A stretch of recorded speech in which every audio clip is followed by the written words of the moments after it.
Well, g'day flatties and globe defenders. This is Critical Think from Down Under.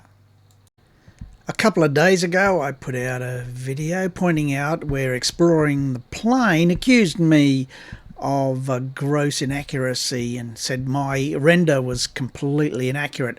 And I put forward the evidence to suggest that this was incorrect. And in fact, Exploring the Plane needed to apologise for that accusation. Well, it seems as if the apology is not coming. Now, that's a bit of a surprise. I expected more of Exploring the Plane. As an individual of integrity, I would expect that someone would admit to their mistakes. But anyway, it doesn't seem to be the case. And instead, we get this open letter. Now, I'll be going through that. But first, someone went to his channel and said, there's Trevor. Trevor says, you need to apologise to Critical Thing. He got it right and you are incorrect. And Exploring the Plane's answer was, well, here's my open letter and he's never been blocked on my channel. Now, I wasn't asking that you apologise for me being blocked. I was asking that you apologise for you being wrong and falsely accusing me of producing an entirely inaccurate render. Now, perhaps you didn't understand, but I'll make it clear now. You have falsely accused me of producing an inaccurate render. The render is accurate, and so you need to apologise for that. And now you're going to need to apologise for this too. We'll see. So, it starts with, please be assured that you've never been blocked on my channel. Right, so I've never been blocked, and I've always been upfront about the fact that sometimes disallow repeated comments about refraction. Right, so you've got a thing against refraction, got that. But you claim I've never been blocked. Okay, well, maybe that's not the technical term for it. Maybe I've been hidden. Could that be it? Or maybe only certain comments are allowed? Could that be it? I mean, technically, I haven't been blocked, eh? But the net result is my comments don't appear. And so here's an example. I made a comment a week ago on this comment. I log in as another account. It's not there. But don't worry, I'm not blocked. Here's another example. Exploring the Plane says I'm lying because I said I'm blocked. Well, you can see my comment there. I'm not lying. My comments are not appearing. And if I log in as another person, that comment doesn't appear. So call it what you like. I'm unable to comment on your channel.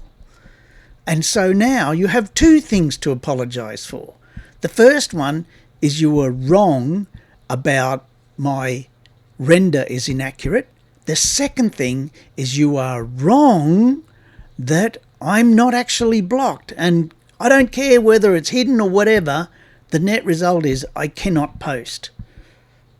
And I'm not wrong about that. You've accused me of lying and I need an apology for that.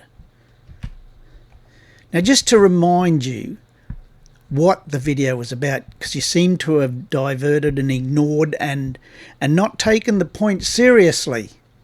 Now, I'm going to claim that this is not intellectually honest, right? Now, the thing is, you've chosen, I've discussed it in the video, I've explained what the problem is. This point here you've chosen is not reliable. So I invite you to check my working here, check my render against the height of Dalcrag there, check it with your numbers and see if it matches up. If it matches up, you're wrong. Now you can do that check, can't you? Now go to part 2. It says the original video released on 6th of February 2019 showed most of the Isle of Man visible when it should have been blocked by 1,000 feet due to so-called curve. Well, the curve exists. You are not able to explain this. Well, this is incorrect again. I did explain it. I went to great detail to explain this. In fact, I did a whole video, and most of the video was explaining how this observation is completely congruent with the globe with an atmosphere and completely incongruent with a flat Earth. And it's followed up with, surely you can see the irony, and now you accuse me of cherry picking. Now, it's not the same, you see. I did a whole video on the Isle of Man. I cut out the Blackpool part because that was a topic of much debate.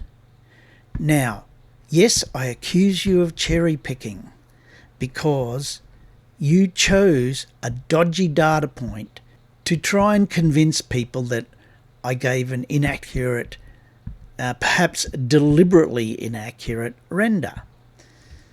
And so here you go again, that you failed to see the problem with the figure of 2351 feet for the mountain behind.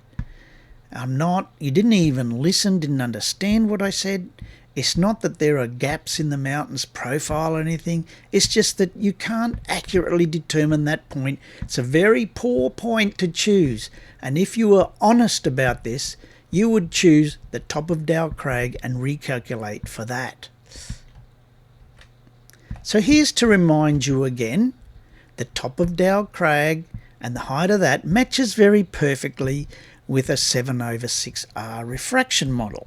You say you continue to compare globe versus FE models and claim that globe is closer. Duh, it's always closer. It's not a claim. The evidence shows it. I mean, if you got eyes, you'll see it, but if you got flat Earth eyes, you won't actually notice it. I understand that. And he says, however, your FE models fail to include compression. What's compression? It causes distant objects to sink. No, there is no compression that causes distant objects to sink. I'm going to tell you that there is compression close to the surface, but actually this has the effect of causing things to rise up. So there is no evidence, no drawings, no maths, no science which supports this so-called compression. This is something made up. It's something that flat earthers have plucked out of their backside, and so why should we even consider it? It's not a thing. And no, you don't have the mathematics. Of course you don't. Because if you had the mathematics, you would know that the Earth is not flat. And of course you don't want to have the mathematics. You don't want to prove your so-called compression. And there's this other bollocks about, remember that once the vanishing point is reached, then it is difficult to predict a scene because vanishing point. The vanishing point is at infinity. When you reach it, you're at infinity. I don't really get that. That's just a load of bollocks.